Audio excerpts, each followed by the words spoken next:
This program is presented by University of California Television. Like what you learn? Visit our website or follow us on Facebook and Twitter to keep up with the latest UCTV programs.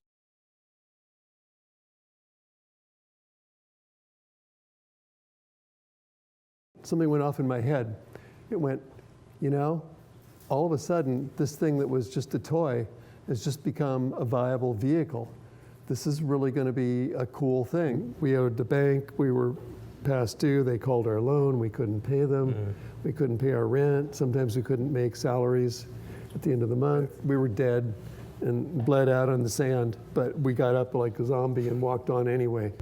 The center is the customer. They're the ones who are paying for everything. I just saw this as, oh my God, this is like my chance. $250,000, it was almost surreal. You can't just cut out one person in the supply chain in order to solve the problem. Those are the kind of people you want. You respect them, their integrity, their intelligence, their ability, their can-do attitude, hard work.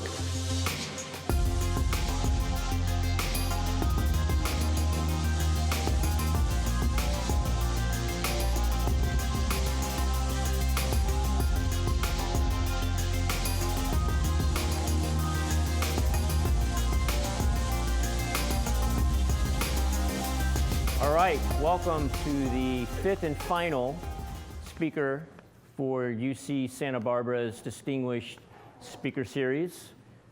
We have George Powell with us tonight. I'm John Greathouse. You can follow me on Twitter. It's very complicated. It's my name, John Greathouse. No rainbow tweets, no burritos, no kittens, I promise. Super excited to have George here tonight. He's a great example of putting together your passion with your vocation. The passion of skateboarding and turn it into not just a vocation, but into a worldwide phenomenon, helped grow that industry tremendously. Before that, he spent 10 years at a couple of different companies in the aerospace industry, including HP. And that was very fundamental to how he ran his business in many ways, when we'll get into that in a moment. He founded his first skateboard company when he was 33 in 1976. 2 years later, he befriended and became quite good friends with Stacy Peralta, became partners. At that time, Stacy was a world champion skateboarder, and together they built a great business. Incredible marketing with the Bones Brigade, which was a group of young, undiscovered skateboarders, many of which are now in the Skateboard Hall of Fame. Over the next 15 years, they worked with folks like Alan Gelfand, Mike Miguel, Steve Caballero, Tony Hawk, Rodney Mullen, Lance Mountain, Tony Guerrero, Kevin Harris, and dozens more. So even if you're not into skateboarding, I know that you've heard some of those names. These people became international celebrities. So George is president of the Santa Barbara-based Skate One Corporation. It's a parent company of many brands that you know: Powell Peralta Skateboards, Bones Wheels, Eulogy Inline Skating Products, amongst many more. The company employs 150 people, and they build many of their products here in Santa Barbara, which is a wonderful thing. It's a great thing for our community here, and it's a good thing for the U.S. in general. They design, they manufacture, they do many things here right down the street in Santa Barbara. And their products go all over the world to 60 countries. So this is literally an international organization. Let's take a quick look at a video that shows you a behind-the-scenes look at Skate One.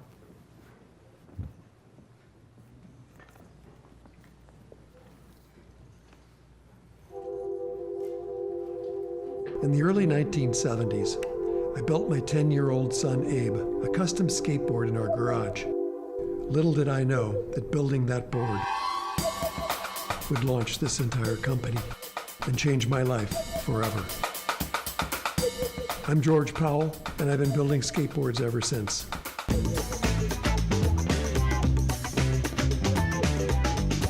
We started in 1976, and we've grown to 150 employees over the years. We specialize in building professional skateboard equipment.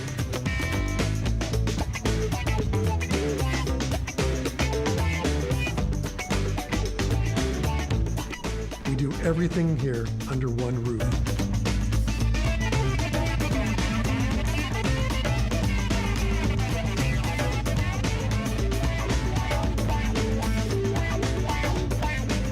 Conceive, design, manufacture, market, sell, and ship our skateboard products from our home facility in Santa Barbara, California. California, here I come, get ready. Right back where I started from for sure. Our products are proudly made in America. For us, business is personal, and that's how we like it. Up and I've been holding hates of yours. I'm yours. You might think making something as simple as a skateboard deck would be easy. But it's more complicated than most people think. There are dozens of steps, and at each step, there's a person adding their own personal touch.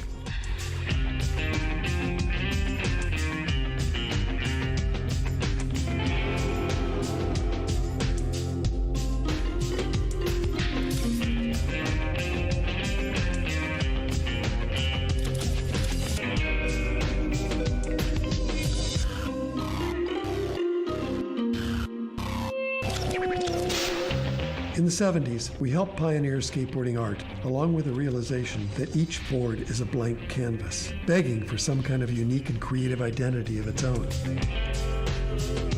Our team of artists, designers, and technicians take as much care to make the artwork on our decks, wheels, and clothing as special as the products themselves.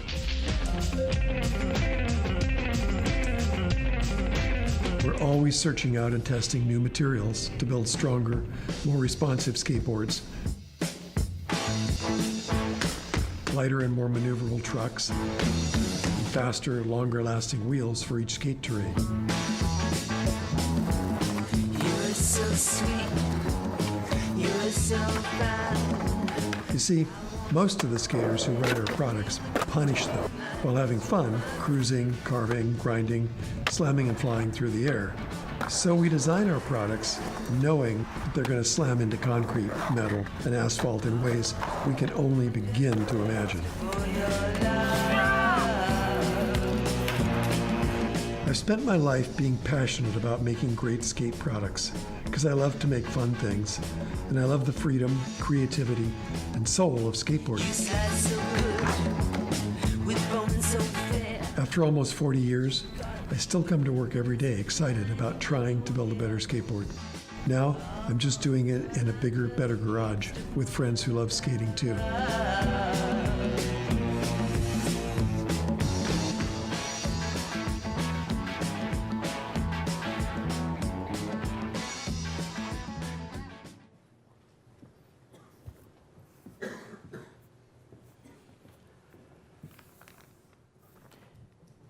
So that gives you a glimpse into what they're doing every day there at Skate One. Looks like a fun place to work. And I love that little vignette there where George hugged the guy playing the guitar. I mean, that's the kind of place I want to work at.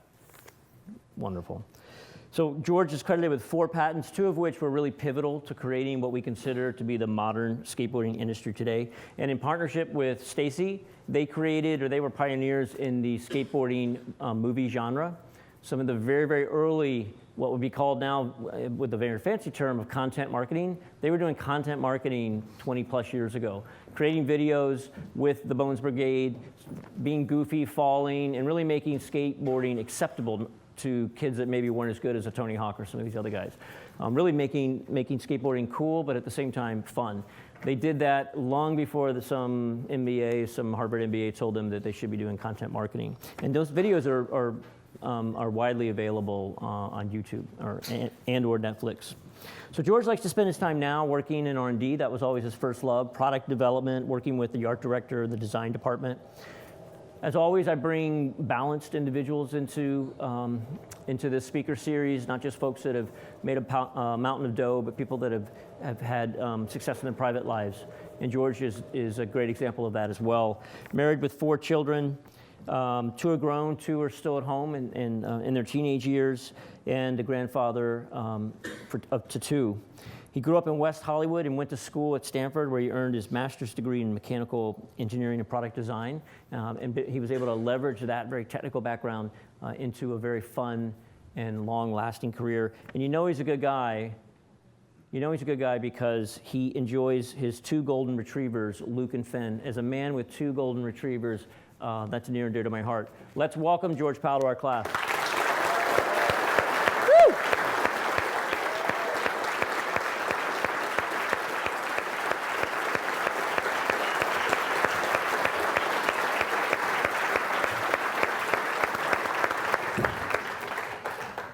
welcome.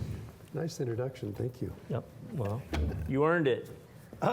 Well, And okay, if you say so. You're feeling, this guy's feeling under the weather, and like a professional, he still came tonight. Would have been easier for him to cancel, but he didn't, and I appreciate that. So if I hack, okay. yeah, we'll edit it out. It's cool.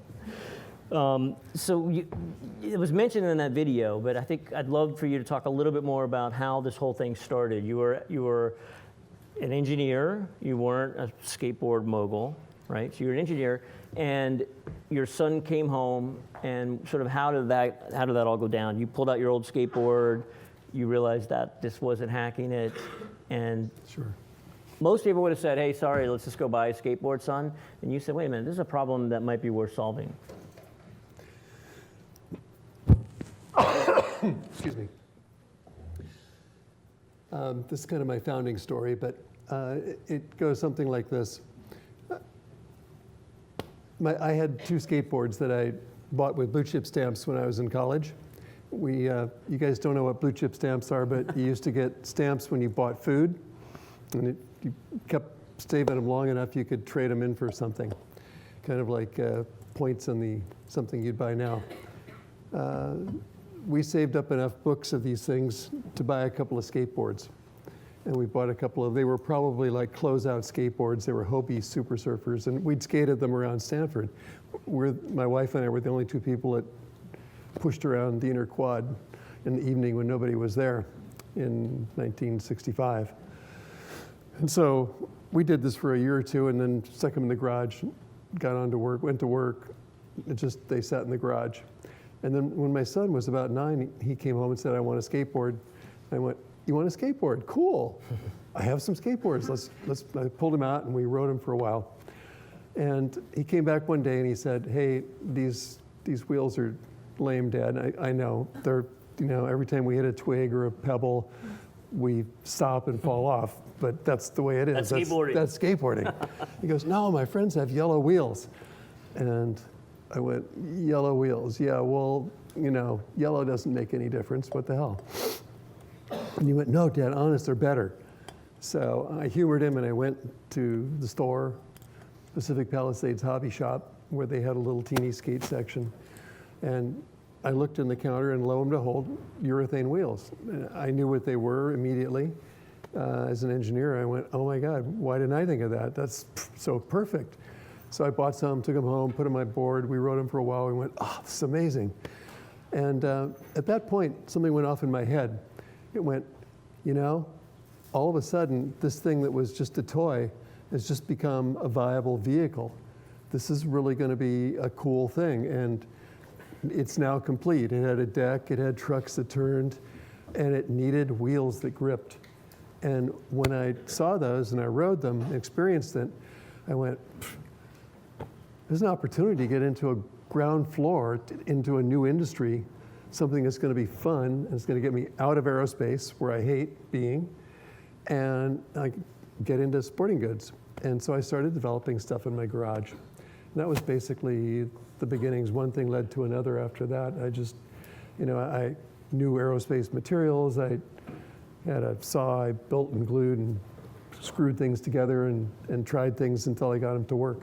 Well, you're being humble about it, but a lot of people do that. Very few people then go from the kitchen to industrial, spend the money to get the industrial grade equipment. That's the scary part. That is the scary part, and that's why most people just kind of screw around in their kitchen and their garage, and then they go back to work at the aerospace company. So let's talk about HP. What I know that was a pivotal experience for you. You were a relatively young man at that time. What did HP teach you that you later built upon when you started your own company? Yeah, well, I was young, but I knew a lot more.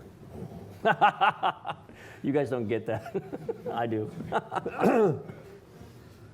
Hewlett-Packard was, I was there in 1966, 7, and it was still very influenced by its founders, Dave and Bill, the Hewlett and Packard that everybody knows. The engineering department where I worked, it happened to be microwave. It was a relatively small department. It was probably, for HP, it was small. It was probably 25,000 feet, bay of engineers with desks and whatnot. And we worked in little teams. But the environment they had struck me as amazing. It was so unlike what I thought going to work would be. Every morning they rolled out free coffee and free donuts for everybody. If I wanted to build something, they'd let me borrow material or buy it at cost, use their machines. That we had our own workshop, own machine shop, so we could build our own stuff. You want to build a hot rod, whatever, you could build it in there. So they were just very progressive. They treated everybody really like a human being. And when I went to other places and I saw how normal companies treated people in the 70s, 60s, 70s, 80s, I went, whoa, this is terrible. What, who wants to work there? I remember going to places like Lockheed in LA or Northrop, and it was a sea of desks. Yep. I won't say exactly the acronym for what that was described as, but it was just people bent over their desks for literally as far as you could see. It was like, we're talking 75,000 feet of desks, people bent over on drafting tables, drawing, and a little water cooler here and there, and bells that rang. It was a terrible environment. And those people, were treated like peons and slaves, and I thought, this is awful. Yep. Anyway, starting my own company, HP was my model. It went, boy, if I ever can, and I can afford that, I want to treat my people the way HP treated me, because that way people loved working there. They like to stay, and then they work hard because you hire good people and they want to work hard. Right. You just got to give them what they need. Well, it's amazing what happens when you treat people like adults. They oftentimes act like adults. We try to treat people like kids, and they act like kids, but You let them play like kids. Yeah. No, but you give them the responsibility and they'll step up to it, as opposed to bells telling them when they can use the bathroom and all this kind of nonsense. no, especially in skateboarding, you tell somebody to do something, you're going to do the opposite. Right, it's reverse We're psychology. still in that reverse psychology mode, yeah. Well, let me ask the class a question. So I want to know, what do you guys think Dr. Seuss and skateboarding have in common? Any guesses? Dr. Seuss and skateboarding? No? Going once? What do you think? Dr. Seuss wrote a story called The Star-Bellied Sneetches. I don't know if any of you have read The Star-Bellied Sneetches. You're too young to have your own children, but maybe your parents read it to you. It's a parable that's actually a metaphor for teenagers, junior high school, and if you don't grow up, it goes on forever. It's a parable about creatures called Sneetches, and half of them had stars on their belly button, and the other half didn't, and those with stars thought they were better than everybody else, until somebody came in from outside and marketed a machine that would take your star off or put your star back on, and he convinced them all to run through his machine until he had all of their money, and they didn't know who had a star and who didn't. And in the end, they all grew up and decided that it was okay to be a Sneetch, whether you had a star or you didn't, which is a nice tale. And he had all our money, and he was happy too. So anyway, it's kind of the way I viewed skateboarding in the beginning, because that's the way kids were. If you're cool, you're in the in crowd, you're one of the beautiful people, and skateboarders were often in the beginning rejected. They were outcasts. They were the rebels. They were the kids who didn't play soccer or football or basketball. They wanted something to do themselves, and they wanted to do an individual sport. So I thought this kind of breaking away from the little cliques that we all have been part of growing up was an important thing. And Dr. Seuss kind of epitomized that for me. But marketing to skateboarders, one of the things that people ask me is, well, aren't we all rebels? Aren't we all independent? Aren't all skaters different and not followers? And the sad truth is that I think skaters aren't that different from everybody else. There's a few people that lead, 1-2% at the most, and there's a lot of people who follow. And there's a lot of people who want to be part of a group. Right. Like any market, whether it's surfing, bicycles, skateboarding, being a computer nerd, whatever it is you want to be. There's only a few people who really lead. Yep. Well, that's even true in business. There's a handful of people that are truly entrepreneurs that lead, build companies, and most people don't. They join those companies. But I want to touch upon something you mentioned about marketing, because you have an interesting, sort of somewhat bifurcated market. You've got the 12, 13, 14, 15-year-old kid who wants to be a rebel, wants to be different, and you got to give a message to that kid.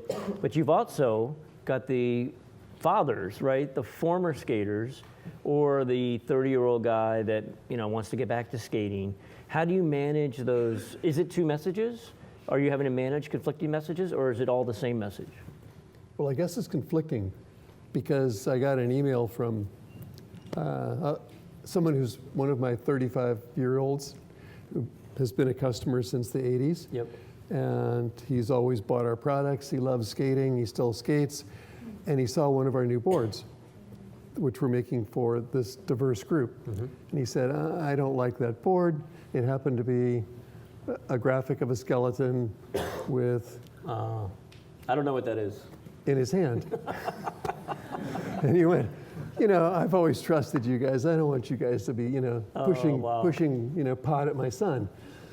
And I had to write him back, and I go, this is hard for us, but we're trying to market to 40 and 50-year-olds as well as 6 and 12-year-olds, and we have different lines. And so it is hard. We're grappling with it. It's not an easy thing for us to do. We've always focused on young people, and now we're having to focus on, it makes us kind of schizophrenic. Yeah, and then you risk diluting the brand, confusing your customers.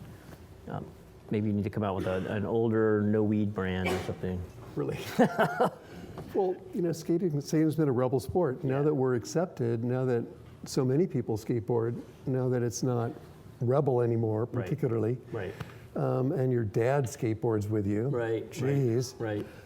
It's, we're having trouble keeping the core where it needs to be, where you're independent and you're thinking for yourself, and we're pushing that aspect of it, of the culture. Yep. Well, But, it's a change.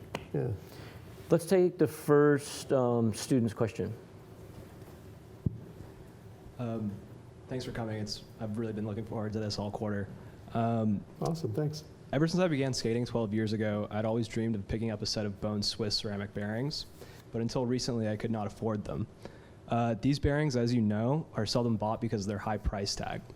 Why do you continue to make them, and who is your target market? Do you need to market for such high-end products, or do they sell themselves to people who have the means to buy them?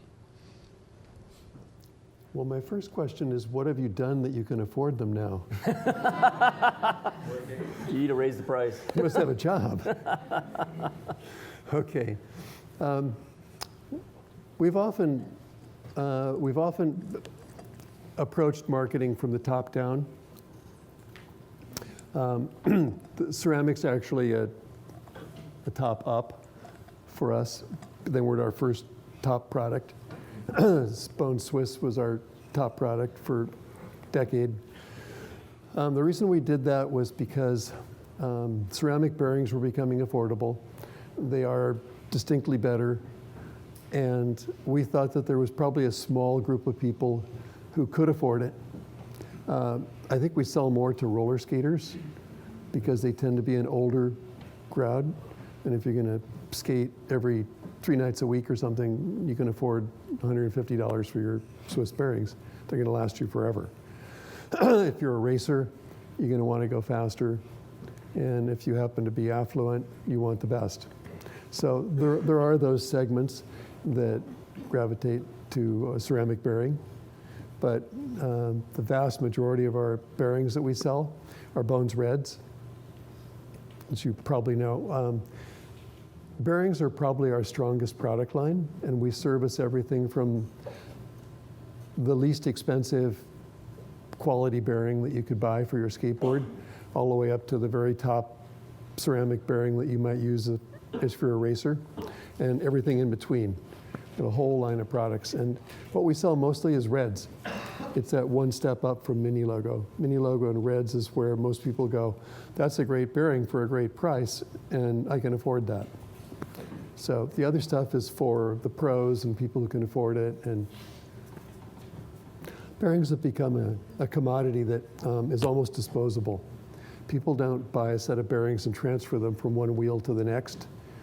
they'll buy a set of bearings. When their wheels wear out, they'll buy new wheels and bearings. So reds are perfect for that. So it fits the consumer pattern too. When I go back to growing up and something your dad used to say to you, at the time he used to say it to you, you said, oh, he's just being dramatic and he's being a dad. And then you got out and you became a dad and you had your own business. Share with us that saying, and then if you can think of some examples where you were like, oh crap, he was right. Well, when I was growing up, I was pretty sheltered. I grew up in a middle-class family. I went to Hollywood High School, played sports, ran for student office.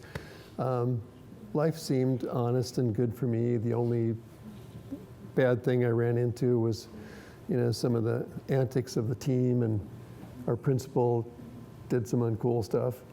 But, life wasn't bad. People weren't evil. Right. And my dad used to say to me, son, when you grow up, I want you to know that business is a jungle. Yeah, okay, right, for sure. And raised my eyes and kind of walked off and went, he's really old. Then as I grew older and I had more experiences in life, I began to realize that, a lot of people lie, cheat, steal, anything they can to get away with something for free or to get it past you, and that life is not clean and simple and the way it should be. If you could design everything so that everybody played fair, that'd be cool, but they don't. So in aerospace, I discovered, people were taking bribes. In my business, in skateboarding, I've seen people steal your ideas and your products as fast as they possibly can, market it as if they invented it, and then badmouth you at the same time. Right. So this just, that's the way business is. And as a young entrepreneur, somebody thinking of starting a business or going into business, you're going to run into this. It's everywhere. So not to be cynical. No. And I certainly wouldn't say it's a jungle, but be warned. Right. Yeah. He was ahead of his time. He was before Axl Rose. Really? So none of you guys in here are going to do that, right? We know that that's uncool. And actually, it's not just uncool. It's harder to grow a business when you lie, cheat, and steal because people find out about it and they don't want to do business with you. So do the right thing, be honest, have good character, and you can work with guys like George, and life actually gets easier for you. Business life actually gets easier for you. We'll take the next student question. All right. I started skating in 1999, which is when you were just Powell skateboards, which was I would say, a different image than you were when you were in the 80s, when it was Powell Peralta. So my question is, what was it like when I was less cool? It was just a different image. What was it like to lose your partner, one who really built the image of the brand and pioneered the videos that made it what it was? How did it change the business when he came back? Well, you really cut to the quick. All right. Well, having a good partnership is like being married or being in a relationship with someone you're fond of. And when you break up, it's really hard. And in our case, it was a really, really good relationship. It was a good partnership because we had very complementary skills. Stacy knew nothing about making products. I knew less than I thought I did about marketing to skateboarders.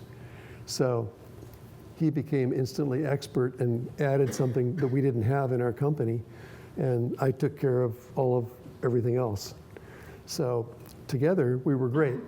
So when he left, I didn't have a marketing department. I went back to kind of where I was before he came. And it was very difficult to build myself back up again. Essentially, when I first began, I was a product company.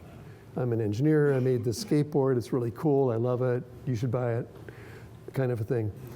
And when Stacy came, he goes, no, we need a team. We're going to promote the team. We're not going to promote our products. We're going to make them the stars, and people will buy our product because they write it, which is what he did. And it turned out to be true, and we grew. With Stacy and the whole team basically starting their own companies and moving on, I was left with the people who were a level down as amateurs wanting to become pros. And about 15% of my former market. Our sales actually dropped 85% in a period of 2 years, 2.5 years. So I don't know if you've ever lived through something like that, but trust me, it isn't fun. And you have to lay off all your friends, and your business shrinks, and you give your building back to your bank, and all these bad things happen to you. I chose to go on because I loved skateboarding. It's what I did. It's what I believed in. And I was deeply hurt. It was, it really hurts you in your heart when something like that happens.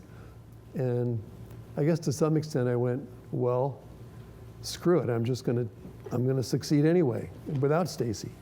So I did my best, and with the help of the people that I have now, that I work with, we built the company back up again slowly as a product company. We haven't been a successful marketing company in the sense that we were before. We did it the hard way, and it took us 20 years to do it, to get back to a point where we're one of the top 5 companies in the industry again. So it was really painful, and ironically, now that we've succeeded again, Stacy seems to be coming back in, and it's the right time for him to come back and help skateboarding again and promote skateboarding. So it looks like we're going to be working together again. So I put my heart back out there and hope it isn't broken again. Well, we sort of just heard the end of the story, which is a wonderful ending, which is you guys working together again, and you've sort of mended the fences. But let's go back to the beginning a little bit. Sure. So, some of you guys know Stacy was the Z-Boys, the whole guys in Venice Beach, surfer-oriented skaters, kind of bad boys, all that, right? And you met him when he was very young. So, multi-pronged question. First off, just what was it about him that you said, this is the guy? Like I'm running a serious business, and this is a guy I can run a serious business with. What stood out with you? Why did you go there with him? Well, it wasn't an all or nothing kind of decision in the beginning. Yep. It wasn't like we're going to be partners and this is going to be just a great relationship. Yep. It was one of those things that kind of evolved. I was 30-something, he was 19, 20, and he was one of the top skaters. He was kind of at the end of his career at that time. Careers ended at 21 instead of you guys were over the hill. 51. And he was looking for a way to get into the industry and said, why don't I work with you and make your team better? I'll form a team and I'll do promotions. So step one was he did a team in promotions, and he did so well at that, he said, well, I'd like to run your ads because I don't like your product ads. And he started doing ads. I let him do that. And they were crazy and weird and different. And I went, really? Okay. Gulp. And he did ads, and they were great. So his relationship evolved until really he was running everything except operations and manufacturing. Mm-hmm. And we became essentially partners at that point in time. So it was an evolution. Yep. What I saw in him in the beginning was that he was more mature. Yeah. And he was straightforward and honest, and he wasn't a braggart. He wasn't boastful. He was a very humble person. Willing to learn. Willing to learn, and still is. So we talk a lot about mentorship in here. That's a common theme. I love it when I see students put themselves out there to get a mentor. You were older, as you mentioned. Initially, you were the mentor to Stacy, and then how did you feel like that relationship sort of evolved a little bit over time? Sure.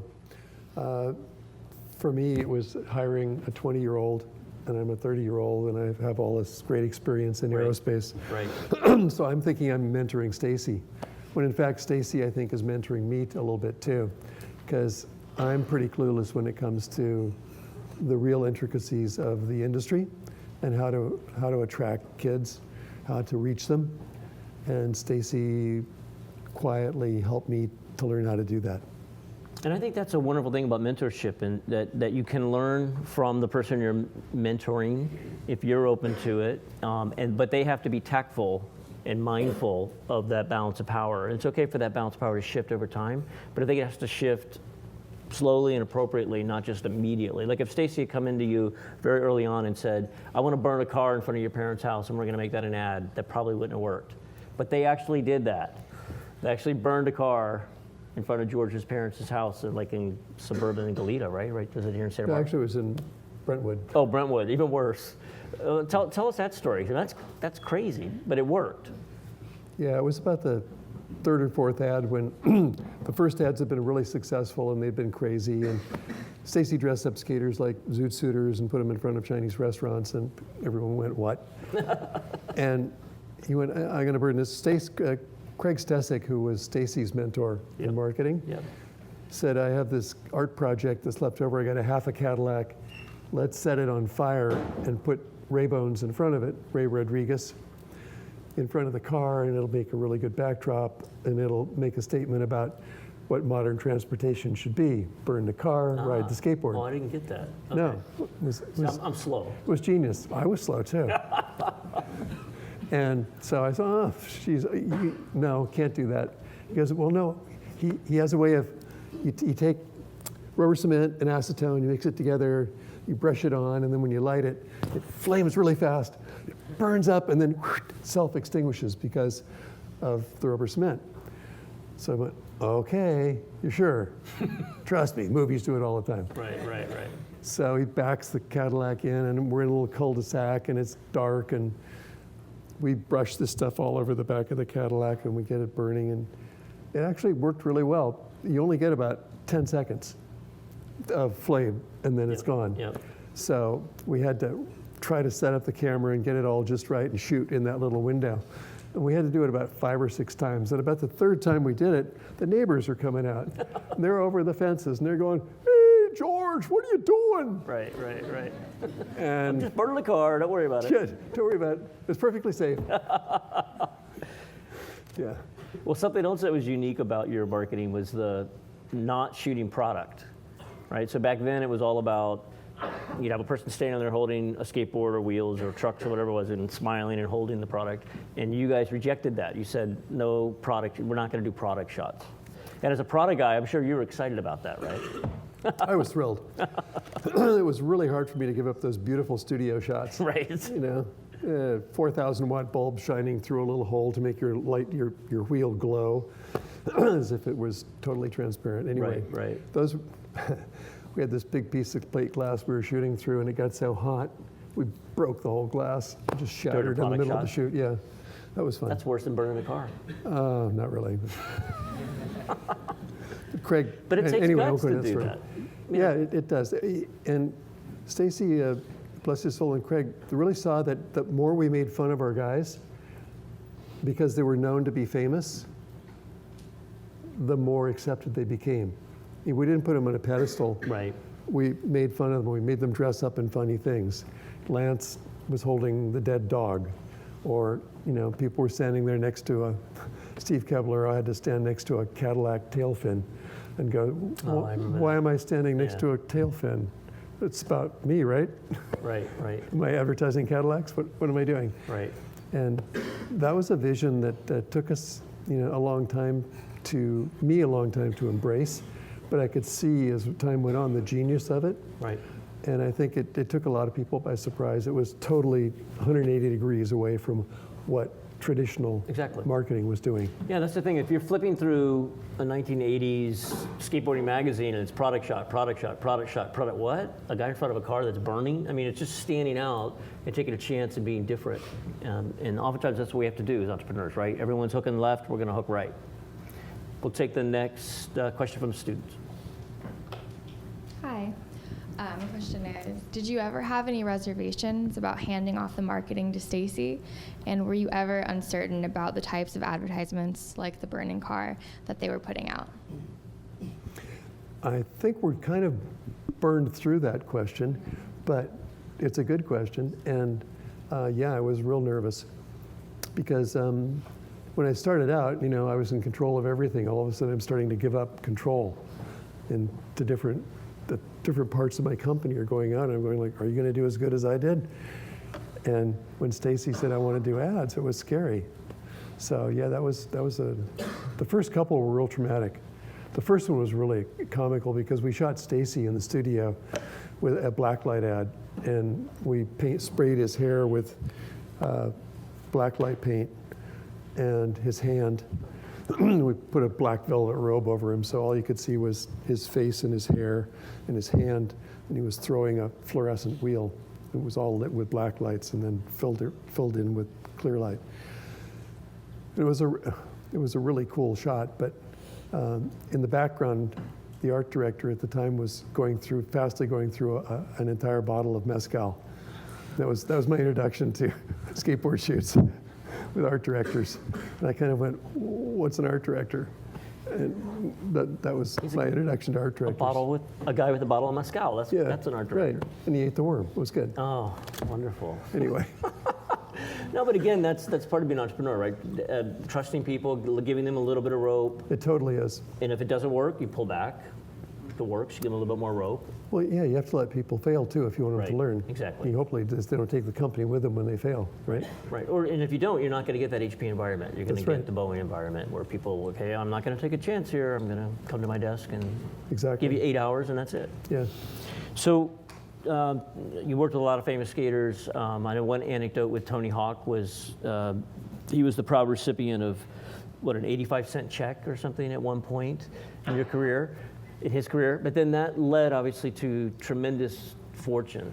What was for him and for you guys, what was the tension between the folks that worked with you that weren't getting the big bonuses, the big checks? I can imagine people that were on your team and felt like they were contributing a lot, and they'd see these guys that are 14, 15, 16 years old. How did you as the leader have to deal with all of that?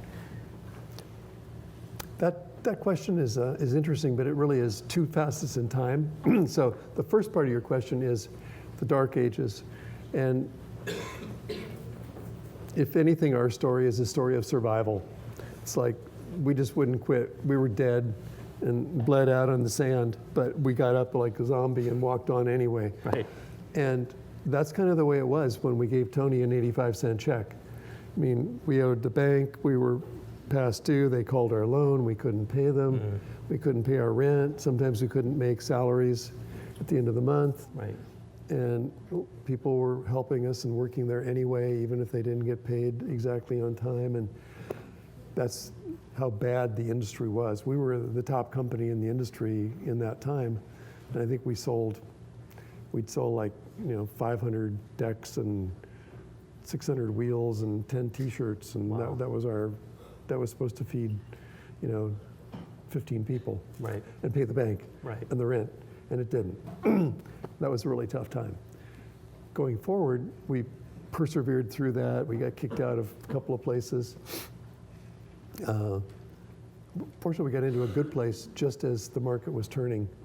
And that's another complete issue that probably bears examination as to why that happened. But suffice it to say that in 1983, the market just went from here, and it went like this, just like that. And all of a sudden, we were back ordered. We went from like hoping to sell a dealer one deck, he might have sold one, to, could I have 20, please? Oh, great. What?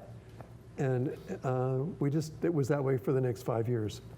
And we really never caught up until about 1988.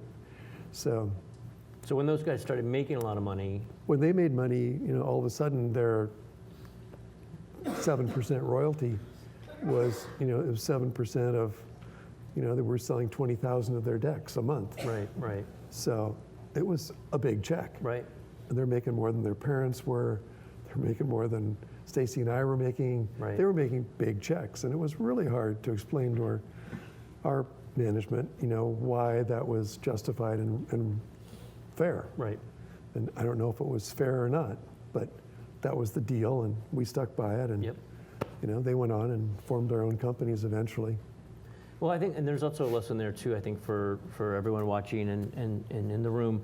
You're going to have some superstars at your company, probably in sales at most companies, that are going to ring the bell. They're going to drive a lot of revenue, and many times they're the highest paid person at the company. And you'll have other people come and say to you as a leader, why is that person making all this money? It's like, well, you know what? They're ringing the bell. go ring the bell and I'll pay you the same amount. Invent tricks, become the next Tony Hawk, and you can be getting those checks too. So sometimes you just have to, do that with love, you have to do it with compassion, but sometimes you just have to give people that hard reality that the person that's still driving the business is going to get a big check. Well, and in a society that we feel should be egalitarian, right, and should be kind of level and flat, and everybody should be compensated fairly, whatever that means. Right. It kind of goes against paying your stars to do a good job. Is a football player worth $25 million a year? Does he bring in 4 million fans to see him? Right. Well, maybe he is. Right. And that's a tough one. We struggle with it as a society. We struggle with it as business owners.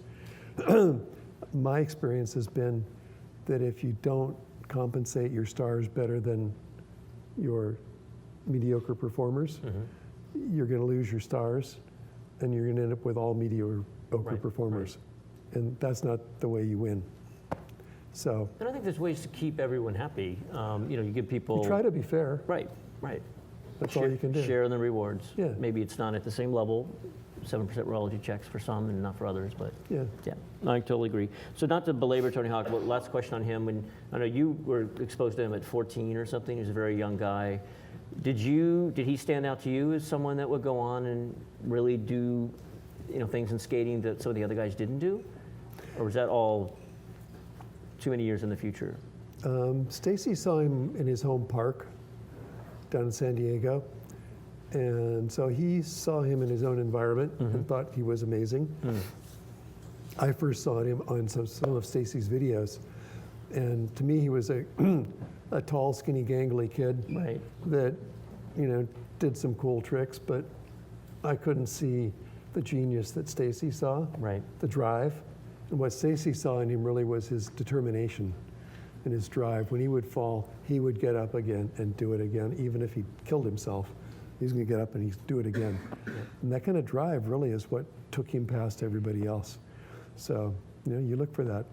In my case, it was determination, that kept me going even when we were dead. Right. Tony, kind of same thing. You just keep going. Yep, and combined with some talent, that's quite a winning combination. But I always felt like in my career, I was not the smartest guy, but I was a hardworking guy. And I could work really hard. That's the one thing I could bring to work every day. And I think that's one thing everyone in this room, if they have the right attitude, can bring to work every day. Well, tons of people have said this. It's nothing new. It's like, hard work beats talent every time. Yeah. The guy who's talented and slacks off, he plateaus. He's happy with something. I thought the guy who just keeps working hard and keeps going. I thought of something when you were saying you were on the zombie in the sand. I'm probably not going to get this quote 100% right, but Babe Ruth once said, the brilliant sage Babe Ruth, once said something like, you can't beat the man that won't quit. And that's true. Like if somebody isn't going to quit, they're not going to get beat. We'll take the next question from the student. Hi. So you might have already answered my question, but I'll just ask it anyways, and then you can just, you might have already answered my question. Well, let's get the next one then. Oh, okay. Sorry. Welcome. My question is, how important is it to build a business around something you love in comparison to building a business that is not enjoyable but very profitable? Well, basically, you have to go for the gold. Just kidding. It's all about the money. Trust me, when times get tough, you're not making any money. If you don't love what you're doing, you're going to be out of there. So not only is it not fun to do something that you don't love, it's stupid because you're going to get stopped somewhere and have to start over again. Right. Whereas if you're doing what you love, you're going to have enough momentum, emotional and feeling momentum to take you through those tough times. And if you do what you love, you're going to work hard and you're going to probably do good things. So there's no question. There's that saying, if you're doing what you love, you'll never work a day in your life. It's not true. There was definitely days I knew I was working, but it helps a lot. So if you could have a chance to do a few things over, what are some mistakes that we might be able to learn from? I know I had a lot of them in my career. If you could get in that time machine and go, I'm not going to do that again, or I'm going to do this differently. You know, we all learn from our mistakes. And if I had Not all of us, but. Well, those of us who survived do. Thank you. And if you don't make mistakes, you're not going to learn. Sometimes I'm hard-headed. I kind of do it my way. And I'll go somewhere until I hit my head against the wall and I go, oh, okay, maybe we should go this way.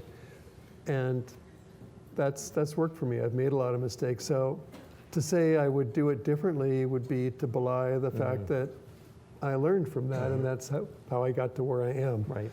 I think if I'd known everything I learned in the beginning, I probably could have got there sooner. Right. But I got to the same place eventually. At least I survived. And our business is growing again in a time when most people's businesses are not growing because we're doing some things right. So it could be worse. Right. We'll take the next student's question. Hi. How did you manage fund to build up a factory or manufacturing center for making a new and innovative but not highly used product like skateboard at the initial stage of your business? Okay, I think what you said was, how did I get my first manufacturing going when I started my business? Going from that kitchen, that garage, out. Kitchen, okay. That's an interesting point because I wasn't able to attract any venture capital, no investors. My mom loaned me $10,000. God bless her. To do an ad. I needed money to do this ad, 2 ads. And I sold my house and took most of my equity out of the house. I've been fortunate to buy 3 houses, and by the time I had the 3rd one, I had $50,000 in equity or something, and so I took. And that got me started. So you bet the house. Oh no, I bought a smaller house. Oh, you bet the equity. I bet most of my equity. Smart. Yeah. And we didn't have any money. So what we did is we went down to the used equipment place. We didn't buy anything new. We buy old, crummy used equipment we could get for $50. We could get a bandsaw or, this kind of a thing in the used equipment center in Los Angeles. And we bought what we need. We got our equipment together. We got a little 1,400 square foot facility. And then we started building our tooling and our fixtures by hand. And throughout the history of the company, we've pretty much had to do that. When we invest in a new piece of equipment, it's always a big deal for us to this day. I mean, today, my first new piece of equipment, I think, was a special belt sander I needed to sand the edge of my aluminum boards because I needed a narrow, high-speed belt. And that was like $2,000. And that was like a lot of money for me in those days in '76. And it was, boy, big investment. Now we have to buy a new machine. It's maybe $150,000 or $400,000. That's a big investment for us. If we have to buy a new machine to pour more wheels or whatever we need equipment for. So being able to do with very little, make it yourself if you can. Most of the fixtures in our factory we've made ourselves. We bought old parts or pieces and they're specialty equipment, and we put them together and made them ourselves. Because nobody builds equipment to make skateboards. Right. So you have to adapt things and then put them together and make something that will make a skateboard. So that was a painful, somewhat painful process. Bootstrapping can be painful, but you come out the other side of that. You control your own destiny. You don't have investors saying, George, we need to sell this company. I need to get my equity out. Exactly. Right. You keep control of your company. Right. And you get the job done. It just isn't done in a fancy way. Everyone wants to go out and get VC money from some high-profile VC. It feels really glamorous, but you're giving up a lot of control of your future. Right, you're turning over, maybe not turning over the keys entirely, but you're letting somebody sit in the car with you as you go on your journey. So it's something you should think long and hard about. I'm a big fan. I mean, I invest in companies, but I'm a big fan in people bootstrapping. Bootstrapping is slow, but in the end, you end up with your own company. If you bring VCs or investors in the beginning, you're going to go, oh, I'm only going to give up 25%. Right. You're going to run out of money. Right. They know this. Right. Round 2 is going to be 50%. In round 3, you're going to run out of money. Round 3 is going to be, and they're going to play on your naivete and the natural needs of business to need capital. And if you can't self-fund or you're not willing to go slow, you're going to be in this trap that pretty soon you're going to be down to 2%, and the money guys are going to own your company. And you really don't have anything to say about it. Yep. And in some cases, you're just gone. Yes, no, that's the old vulture capitalist mentality. They tell you, George, no, you need to spend more, spend more, spend more. And then you come back and go, I need some money. Oh, well, we need to talk about that. Well, I want to end on a question about the future. So skateboarding's had its ups and downs. It's sort of a generational thing. Every new generation sort of recognizes it and makes it their own. What do you see for the future? First off, what do you see for the future of your company? And then how is that going to play out into the bigger world of skateboarding? Well, those are big topics for us. For our company, it's a really good time. It's a good time because we're able to grow when many of our competitors are not. We have a sound foundation that others don't. We have a decent relationship with our bank, and we haven't defaulted on anything recently. It's a good thing. And skateboarding is at a really unique juncture. I explained that skateboarding is like, it goes in cycles. We thought there were 10-year cycles, and there have been 10-year cycles. But all of a sudden, we discover that there's like a 40-year cycle. And that's when we go back to the beginnings. And all parts of skateboarding are now valid and being explored and reinvented and rediscovered by different customers of ours. And 10 years ago, there was only one kind of skating pretty much that everybody did. That was called street skating. And there was a particular style and certain tricks that were cutting edge. And if you didn't do that, and you didn't dress the way they did, it was a kind of a star-bellied sneech thing. Yep. Now, what happened was a generation broke off from that 10 years ago, and longboarding started up. And longboarding actually bifurcated skating into two markets. And longboarding was a stealth market in the beginning. And these guys we had our heads in the ground, going, that is not a market, that is not a market. Right. And obviously it was. But what that did is it broke the whole market free to do what it wants to do. And we recognized that because Powell Peralta was the motherhood company in the 70s and 80s, the company that sponsored Rodney Mullen as a freestyler, that sponsored Tony Hawk as a vert skater, Tommy Guerrero as a street styler. We sponsored we pioneered each of these areas and we helped develop them. We're the only company that did that. So for us, this is an amazing opportunity because skateboarding has come back to that. Freestylers are jumping up. Downhill racers are setting amazing records, going 70 miles an hour. And sliding at 70 miles an hour, even scarier.